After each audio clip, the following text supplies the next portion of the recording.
Hello student, my name is Rahul Sharma. Welcome to my channel intelligent टेरा.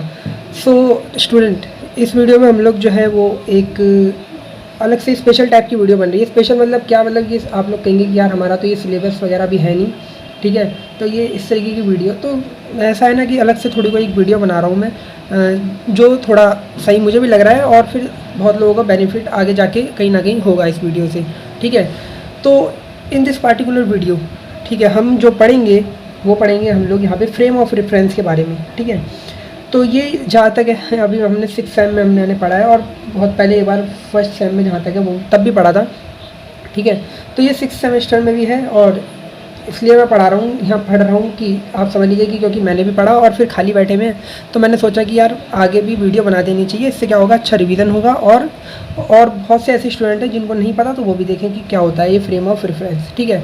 तो आज हम इसी पर ही बात करेंगे, ठीक है, कि क्या है ये फ्रेम ऑफ रेफरेंस, और इसके बारे में बात करते हैं. वैसे यूट्यूब पे इसमें पहले से बहुत अच्छे लेक्चर हैं, लेकिन यहाँ पे आप एक बार अगर ये वीडियो देख रहे हैं तो डेफिनेटली आपको कुछ ना कुछ अच्छा ही मिलेगा, ठीक है. फ्रेम ऑफ रेफरेंस,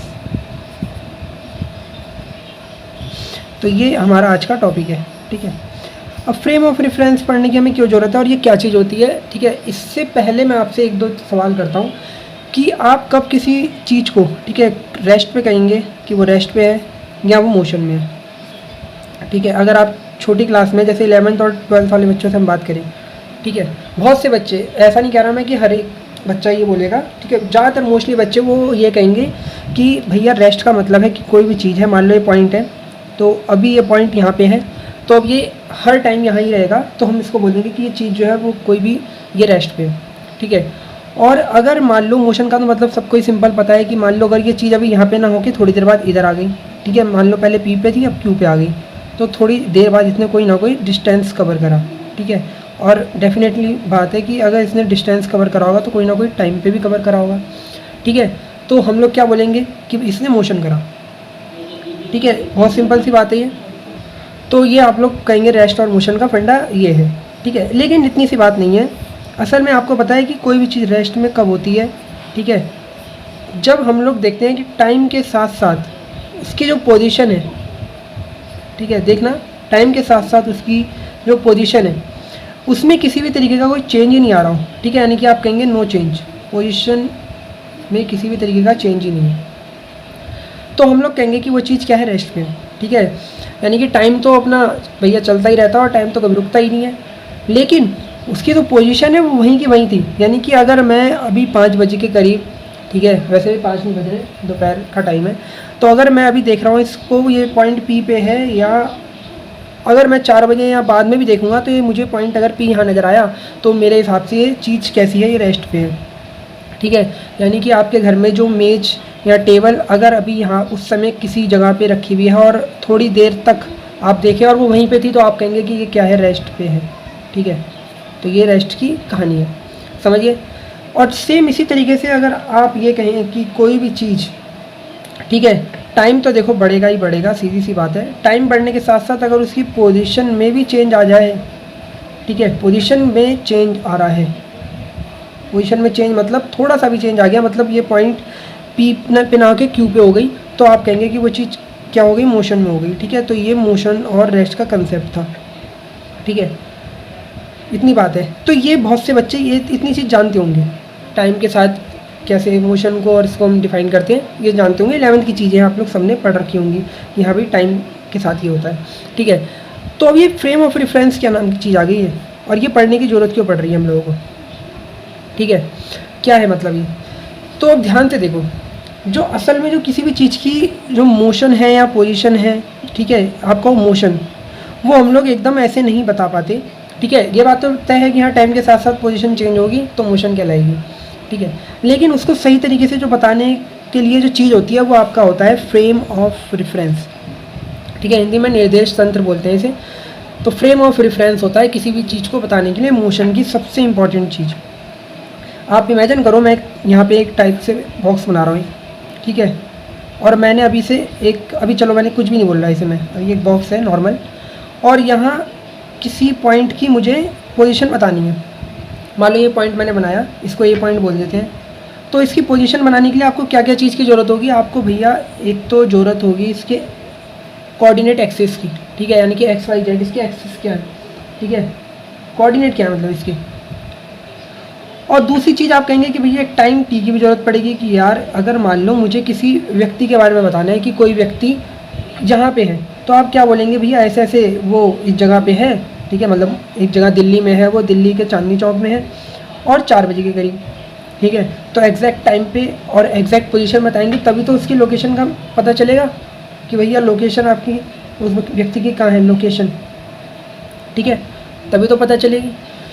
तो इसी ही चीज़ को, ठीक है, जिसमें हमारे पास किसी भी चीज़ को नापने के लिए, किसी भी वस्तु की नापने के लिए उसकी एक तो पोजीशन के कोऑर्डिनेट होंगे, या आप कहो कि एक तरीके से अगर मैं इससे बोलूँ तो लेंथ स्केल होगा, सेकंड टाइम स्केल या टाइम मीटर कह दो, ठीक है। तो इन दोनों ही चीज़ों को हम लोग बोलते हैं फ्रेम ऑफ रेफरेंस। क्या बोलेंगे? फ्रेम ऑफ रेफरेंस, ठीक है। बहुत इंपॉर्टेंट चीज़ है, बहुत ही इंपॉर्टेंट चीज़, ठीक है। फ्रेम ऑफ रेफरेंस मतलब फ्रेम ऑफ रेफरेंस एक ऐसी चीज़ है जिसमें हम लोग किसी भी वस्तु के, ठीक है, या कोई भी ऑब्जेक्ट है वस्तु, उसके हम लोग कोऑर्डिनेट एक्सिस बता पा रहे हैं, टाइम बता पा रहे हैं, ठीक है, तो उसको हम लोग फ्रेम ऑफ रेफरेंस बोलेंगे। और आप यकीन नहीं मानोगे कि किसी भी वस्तु की रेस्ट और मोशन की जो कहानी है वो फ्रेम ऑफ रेफरेंस से बताई जाती है, ठीक है। अब आप कहेंगे यार ये समय वाली कहानी तो थोड़ी चेंज हो रही है, तो आप देखिए मैं आपको बताता हूँ किस तरीके से। आपने न्यूटन का फर्स्ट लॉ पढ़ रखा होगा, ठीक है, न्यूटन, ठीक है, न्यूटन्स लॉ ऑफ मोशन, ठीक है, और कौन सा? First, Newton law of first motion, ठीक है, यानी पहले मोशन का जो उसका लॉ था। अब उसका लॉ क्या बोलता है न्यूटन का? न्यूटन ने बोला था कि भैया अगर मान लो किसी वस्तु पे किसी भी तरीके का फोर्स नहीं लग रहा है, ठीक है, अब मैं थोड़ा वैसी लैंग्वेज बोल रहा हूँ, नहीं तो नॉर्मल लैंग्वेज तो पता ही है आपको कि कोई वस्तु रेस्ट पे है तो रेस्ट पे रहेगी, मोशन में है तो मोशन में रहेगी, ठीक है, जब तक उस पर कोई फोर्स नहीं लग रहा है। तो अगर उस पर किसी भी तरीके का फोर्स नहीं लग रहा है तो उसमें किसी भी तरीके का एक्सेलरेशन भी नहीं होगा, ठीक है, यही न्यूटन का फर्स्ट लॉ था। क्लियर? ठीक है, न्यूटन ने बोला था कि अगर किसी भी वस्तु पे किसी भी तरीके का फोर्स नहीं लग रहा है तो उस वस्तु पे एक्सेलरेशन भी 0 ही होगा, ठीक है, ये Newton first law of motion था। अब आप इस चीज़ को देखें कि ये क्या कहना चाह रहा है, ठीक है। मान लो मैंने एक फ्रेम ऑफ रेफरेंस बनाया, ठीक है, एक डब्बा, सॉरी ये थोड़ा इधर से निकल जाता है, तो एक डब्बा बना दिया मैंने, इसको फ्रेम ऑफ रेफरेंस बोल रहा हूँ। यहाँ पे किसी भी वस्तु को रख दिया और इसकी लोकेशन वगैरह हमें सब पता है कि कहाँ है, ठीक है। तो अब हमने इसको जो नाम दिया वो दिया इनर्शियल फ्रेम ऑफ रेफरेंस। अब आप ये कहेंगे क्या हो रहा है ये, ठीक है, ये क्या नई नई चीज़ आ रही है, इनर्शियल शब्द आ गया ना, इनर्शियल फ्रेम ऑफ रेफरेंस, ठीक है, मतलब एक ऐसा फ्रेम ऑफ रेफरेंस जहाँ पे न्यूटन के पहले नियम लागू हो रहे हैं, ठीक है। मतलब आपका इनर्शियल, दो तरीके के देखो फ्रेम ऑफ रेफरेंस होते हैं। अभी भी फ्रेम ऑफ रेफरेंस कंफर्म आपको पता चला होगा, 100% तो नहीं मैं कह सकता, ठीक है, कि फ्रेम ऑफ रेफरेंस असल में चीज़ क्या है कि भैया एक ऐसी चीज़ है जहाँ पे हम किसी वस्तु की लोकेशन को बताते हैं कि वस्तु की लोकेशन आखिर असल में है क्या, और किसी भी वस्तु की रेस्ट और मोशन की कहानी हम इससे बताते हैं फ्रेम ऑफ रेफरेंस से, ठीक है। मैंने अभी बात करी कि दो तरीके के अपने होंगे, एक होगा इनर्शियल और एक अभी नॉन इनर्शियल होगा। तो इनर्शियल क्या होता है? जिसमें न्यूटन का पहला नियम लागू कर जाए, ठीक है, पहला नियम लागू कर जाएगा, मतलब मान लो आप अपने कमरे में बैठे हुए हैं और आपके कमरे में एक बुक रखी हुई है जिसको आपने बहुत टाइम से खोल के भी नहीं देखा, ठीक है। अब क्या हो रहा है, आपने बुक लाई थी, आप मान लो 27 तारीख को बुक लेके आए थे, ठीक है, और आज हो गई है 1 तारीख। अब आप देख रहे हो कि यार बुक की तो पोजीशन बदल के ही नहीं दे रही, मतलब जहाँ रखी थी वहीं रखी हुई है। इसका मतलब आपने देखा कि बुक में किसी भी तरीके का मोशन ही नहीं हो रहा, यानी कि बुक में जब तक कोई फोर्स नहीं लग रहा, ठीक है, न्यूटन का पहला नियम, जब तक कोई फोर्स नहीं लगा तो बुक में किसी भी तरीके का एक्सेलरेशन भी नहीं हुआ और बुक वैसी की वैसी ही पड़ी हुई थी, ठीक है। तो उस चीज़ को हम लोग, वो बुक जिस शेल में रखी हुई है उसको बोलेंगे हम लोग इनर्शियल फ्रेम ऑफ रेफरेंस, ठीक है, किसी भी तरीके का कोई फोर्स नहीं, तो चीज़ वहीं की वहीं पड़ी हुई। अब इसी तरीके से हम लोग देखते हैं कि क्या हर चीज़ में ऐसे ही होगा? क्योंकि भैया न्यूटन का जो लॉ है वो तो यही कहता है कि अगर मान लो कोई चीज़ मोशन में है तो मोशन में ही रहेगी। चलो इमेजिन करके देखते हैं, ठीक है। अभी मेरे पास कोई चीज़ है नहीं, चलो ये आपको इसमें दिखाता हूँ। ये मेरे पास एक कागज़ है, ठीक है। इसमें मैं अपने इस मार्कर को अंदर रख देता हूँ, थोड़ा दिख भी रहा होगा, दिख रहा है, इधर से दिख रहा है, क्लियर। तो अब आप देखना, मान लो मैंने इसको इस कागज़ को फ्रेम ऑफ रेफरेंस बोला, ठीक है, जिसके अंदर ये मेरा पेन पड़ा हुआ है। और आप ध्यान से देखना, मैं किसको पकड़ के इसको ऐसे कर रहा हूँ, तो मैंने तो असल में किस पे फोर्स लगाया, मैंने तो फोर्स लगा रहा हूँ मैं इस पे, बाहर वाले पे, लेकिन फोर्स तो अंदर वाले पे भी लग रहा है, जबकि मैंने उसे टच नहीं कर रखा है। आप देख रहे हैं मैंने इसको नहीं टच कर रखा है, मैंने तो खाली बाहर वाले को टच कर रखा है, और मैं इसको बाहर वाले पे फोर्स लगा रहा हूँ। अंदर वाला किस तरीके से मोशन कर रहा है, जबकि अंदर वाले पे कोई फोर्स ही नहीं है। इसका मतलब यहाँ तो न्यूटन का फर्स्ट लॉ काम ही नहीं कर रहा। ये आपको समझ आई चीज़, ठीक है। मैंने तो बाहर वाले पे फोर्स लगाया, मैंने इस कवर पे फोर्स लगाया, अंदर वाले पे किसी भी तरीके का फोर्स नहीं लगाया। लेकिन भैया अगर नियम कहता है कि अगर अंदर वाले पे फोर्स नहीं लग रहा है तो फिर एक्सेलरेशन भी जीरो होना चाहिए, उसकी मोशन नहीं होनी चाहिए थी, लेकिन ऐसा तो हो रहा है। इसका मतलब न्यूटन का पहला लॉ इस फ्रेम में, इस वाले फ्रेम में काम ही नहीं कर रहा। तो ऐसे फ्रेम, ठीक है, जिसमें न्यूटन का फर्स्ट लॉ काम ही नहीं करता, इसको बोलेंगे नॉन इनर्शियल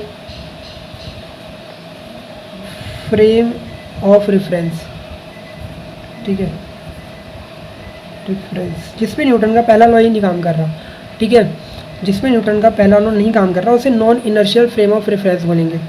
तो ये हमारे दो फ्रेम ऑफ रेफरेंस होते हैं, एक इनर्शियल एक नॉन इनर्शियल, ठीक है। मैं और एक बार क्लियर कर देता हूँ। इनर्शियल वाले पे, ठीक है, न्यूटन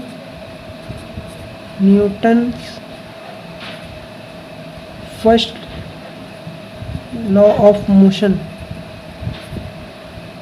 अप्लाइड होगा, ठीक है, अप्लाइड होगा, और यहाँ पे नहीं होगा, यहाँ पे Newton first law of motion applied नहीं होगा, ठीक है फ्रेंड। तो अब ये क्या चीज़ है, मान लो अब हमें, ठीक है, बहुत सारी संख्या मतलब गणना ऐसी होती है जिसमें ये मानना पड़ता है कि यार नॉन इनर्शियल तो है, ये बात तो पता चल गई कि भैया न्यूटन का पहला लॉ नहीं लग रहा, लेकिन हम अगर उसमें न्यूटन का फर्स्ट लॉ अप्लाई करना चाह रहे हैं तो कंडीशन क्या आएगी, ठीक है। तो ऐसी सिचुएशन में हम लोग मान लेते हैं कि इस पर कोई ना कोई फोर्स लग रहा है जिसकी डायरेक्शन कुछ अलग है। समझ आ रही है आपको, ठीक है। मतलब अगर मान लो मैं फिर से आपको ये करके दिखाऊँ, ठीक है, इसको देखो, फिर से इसे करके दिखाता हूँ मैं, ठीक है। तो फोर्स देखो, मैं इस पर बाहर की तरफ लगा रहा हूँ, मैं इधर की तरफ लगा रहा हूँ, ठीक है। अब इसको देखिए, मैं इसको इधर कर रहा हूँ और जा ये भी इधर रहा है, ठीक है।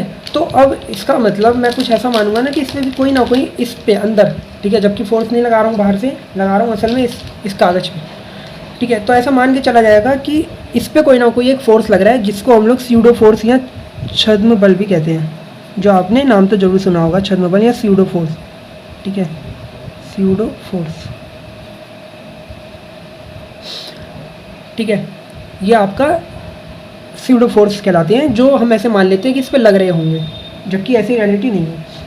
अब एक दो तरीके की बात आती है, ठीक है। मान लो मैं यहाँ पे ये एक्सिस बनाया मैंने, एक्स वाई जेड, ठीक है, ये एक्स हो गया, ये वाई हो गया, और ये इधर जेड होगा, पता ही है आपको।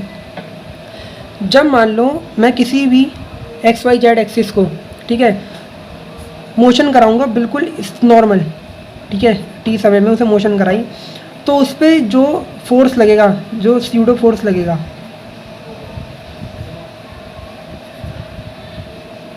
ठीक है, जो इसमें स्यूडो फोर्स लगेगा वो कैसा लगेगा, वो लगेगा अपोजिट टू द डायरेक्शन, ठीक है, डायरेक्शन ऑफ मोशन, ठीक है, या एक्सेलरेशन भी कह सकते हैं आप। यानी कि जहाँ उसकी मोशन हो रही होगी, मान लो इमेजिन करो मैं इसको इधर लेके जा रहा हूँ, ठीक है, तो उस वस्तु पे, इसके अंदर जो वस्तु रखी होगी ना, उस पर फोर्स लगेगा, किधर की तरफ, इधर की तरफ फोर्स लगेगा। ये सब नॉन इनर्शियल के लिए कहानी चल रही है, ठीक है, क्योंकि इनर्शियल वाले पे तो न्यूटन के पहला नियम काम कर रहा है, समझ गए ये चीज़। नॉन इनर्शियल पे अगर मान लो हम लोग बाहर वाले पे फोर्स लगा रहे हैं और अंदर वाले पे ऐसा मान लें कि फोर्स लग रही है, तो वो विपरीत दिशा पे लगेगी, ठीक है, opposite to the direction of motion, ठीक है, या एक्सेलरेशन कह दो। ऐसी सेकंड अगर मान लो ये तो नॉर्मल थी, ठीक है, ये जब हम नॉर्मल, अब अगर मान लो हम कोई भी वस्तु है एक्स वाई जेड, ठीक है, अब इसको हम लोग राउंड राउंड मोशन करा रहे हैं। राउंड राउंड मोशन मतलब इसको गोल गोल घुमा रहे हैं। ये आप घर में कर भी सकते हैं, ठीक है, ये दोनों प्रयोग आप घर में कर सकते हैं और आपको खुद पता चल जाएगा कि मैं क्या कहना चाह रहा हूँ, ठीक है। मैं अभी है नहीं करने के लिए, नहीं तो मैं दिखा देता। तो जब आपको इसको राउंड राउंड मोशन करेंगे तो इस पर दो तरीके के फोर्स लगेंगे, ठीक है। एक तो फोर्स दोनों ही स्यूडो फोर्स होंगे, ठीक है, दोनों स्यूडो फोर्स होंगे। पहला फोर्स जो होगा वो होगा आपका सेंट्रीपिटल फोर्स, ठीक है, जिसको अभिकेंद्र बल भी कहते हैं, सेंट्रीपिटल फोर्स। और सेकंड होगा आपका कैरिलियस सॉरी ऐसे होती है, कैरिलियस की स्पेलिंग, ठीक है, कैरिलियस फोर्स, ये होगा आपका सेकंड, ठीक है। सेंट्रीपिटल फोर्स तो बताइए आपको, बाहर की तरफ जो मतलब मान लो अगर कोई चीज़ मोशन कर रही है इस तरीके से, ठीक है, तो ये उसका सेंटर होता है किसी भी चीज़ का। तो सेंटर में जो इसको हमेशा बाहर की तरफ फोर्स जो लगेगा वो आपका सेंट्रीपिटल फोर्स होता है। और जो कैरिलियस फोर्स होता है ये हमेशा उसकी जो वेलोसिटी होती है उसके परपेंडिकुलर होता है वेलोसिटी के, ठीक है, ये ध्यान रखना। तो ये दो तरीके की चीज़ें लगेंगी। अगर मान लो किसी भी फ्रेम ऑफ रेफरेंस को अगर मैं गोल गोल घुमाऊंगा और वो फ्रेम ऑफ रेफरेंस कैसा होगा, नॉन इनर्शियल, तो स्यूडो फोर्स यहाँ से आया, ठीक है। तो ये फ्रेम ऑफ रेफरेंस की कहानी थी, ठीक है। अब मैं आपको एक इसको एग्जांपल से समझाता हूँ कि कब हम लोग कहेंगे कोई वस्तु मोशन में है भैया, ठीक है। इमेजिन करो आप एक ट्रेन में बैठे हो, ठीक है, ट्रेन के डब्बे में बैठे हो और आपने अपने डब्बे में बैठते साथ ही, ठीक है, आपने अपना एक्स वाई जेड एक्सिस भी फिक्स कर लिया। मान लो इस डब्बे में आप बैठ गए, ट्रेन के डब्बे में, अब आप बैठ गए, ठीक है, ये रहा। हाँ, अब इस डब्बे में बैठने के बाद क्या होगा, असल में आप तो स्पीड में भाग रहे हो, ठीक है, आप चल रही है भैया, आपकी ट्रेन चल रही है, लेकिन आप अपने आसपास के लोगों को देखोगे तो आप देखोगे कि यार आप तो कैसे हो, रेस्ट में हो। लेकिन बाहर से अगर कोई बंदा अगर आपको देख रहा है, ठीक है, बाहर से कोई बंदा देख रहा है तो वो तो यही कहेगा ना कि यार ये तो मोशन में है, ठीक है, ये मोशन में है, ठीक है। क्यों? क्योंकि उसके फ्रेम ऑफ रेफरेंस के अकॉर्डिंग आपका फ्रेम ऑफ रेफरेंस वी वेग से भाग रहा है, ठीक है। तो ये समझ रहे हो आप लोग, रेस्ट की मोशन, समय देखो दोनों के लिए भाग रहा है, समय इसके लिए भी भाग रहा है, लेकिन इनके लिए पोजीशन चेंज नहीं हो रही ना इनकी, ठीक है, पोजीशन बिल्कुल चेंज नहीं हो रही। तो इसने अपना फ्रेम ऑफ रेफरेंस फिक्स कर लिया और इसने, ठीक है। अब ये जो है मान लो यहाँ पे आपको स्टेशन ए पे पहुँचना है, बड़ा बड़ा सा स्टेशन है, ठीक है। अब ये दोनों व्यक्ति तो ट्रेन के अंदर बैठे हैं, तो इन्होंने तो अपने आप को फिक्स कर लिया। तो इनके लिए क्या हो रहा है, इनके लिए जो इनका जो ट्रेन है वो तो हो गई कैसी, फिक्स हो गई, मतलब ये मोशन नहीं कर रही है, रेस्ट पे इनका ये डब्बा, ठीक है। लेकिन इनके लिए ये जो स्टेशन है ये अब मोशन कर रहा है। और आप कहेंगे क्या बात हो रही है, देखो यार सी बात है, इन्होंने अपना X Y Z axis fix कर लिया इस ट्रेन के अंदर, ठीक है। अब ये डब्बा इनके लिए फिक्स हो गया, ये डब्बा इनके लिए नहीं चल रहा, ठीक है। बाहर वाले के लिए तो दुनिया चल रही है कि बाहर वाला देख के बता रहे हैं कि हाँ इनकी ट्रेन भाग गई, चली गई आगे, लेकिन इनके लिए डब्बा नहीं चल रहा है। लेकिन स्टेशन, बाहर वाले के लिए स्टेशन तो फिक्स है, भैया ए स्टेशन इधर है और इधर ही रहेगा, लेकिन इनके लिए ये स्टेशन बड़ी स्पीड से इनकी तरफ आ रहा है, ठीक है। तो ये पूरी कहानी होती है फ्रेम ऑफ रेफरेंस की। तो इनके लिए ये स्टेशन इनके पास खुद चल के आ रहा है और बाहर वाले के लिए ये स्टेशन के पास जा रहे हैं। तो ये सारी कहानी होती है फ्रेम ऑफ रेफरेंस की, ठीक है। अगर वीडियो अच्छी लगे तो लाइक करें, शेयर करें। और ये 6th सेमेस्टर और जो हमारे 1st सेमेस्टर के स्टूडेंट हैं और बहुत से ऐसे स्टूडेंट जो साइंस में रुचि लेते हैं उनके लिए इंपॉर्टेंट है। तो ऐसे ही जो मेन लगेगा वो मैं वीडियो बनाता रहूँगा। और बाकी तो अपना यूके बोर्ड के लिए और यूपी बोर्ड के लिए, हिंदी मीडियम के लिए चल ही रहा है। चैनल को सब्सक्राइब करें, लाइक करें। Thank you for this watching.